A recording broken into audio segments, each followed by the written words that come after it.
Christmas on display goes to Kabuyao.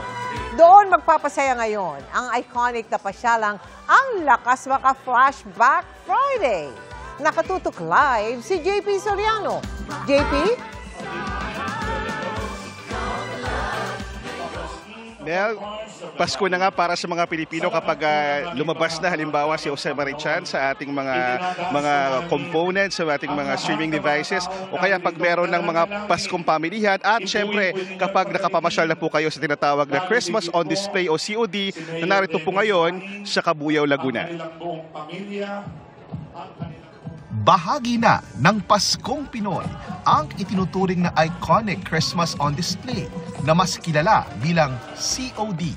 Wala ngayon ng COD sa nakasanayang Araneta City sa Quezon City at sa halip nasa Cabuyao, Laguna. Same feels pa rin naman. Mga higanting manikin na gumagalaw kasama ang makukulay na dekorasyon na mistulang teatro o pagkatanghal. Willy Wonka and the Chocolate Factory ang tema ng COD ngayong Pasko. Ang Christmas tree, isang higanting candy. May higanting ice cream at chocolate factory din.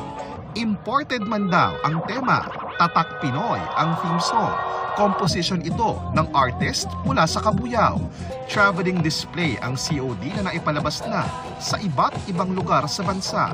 Pero saan man daw ito mapadpad sa Pilipinas, mananatili ang Tatak Pinoy na kinagiliwan na ng maraming henerasyon simula pa noong 1960s. This is a timeless thing. The tradition lives on, it's carried on, it's passed on from one generation to the next.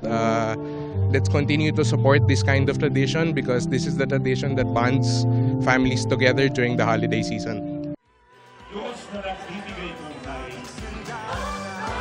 Mel, sa mga oras na ito, yung mga kababayan natin sa Cabuyao, Laguna, dumadalo po muna sa isang blessing, at katatapos lang po ng isang misa. Pero anumang oras ay bubuksan na nga po ang COD dito sa Cabuyao, Laguna. At yan muna ang latest. Happy December 1, Mel at mga kapuso.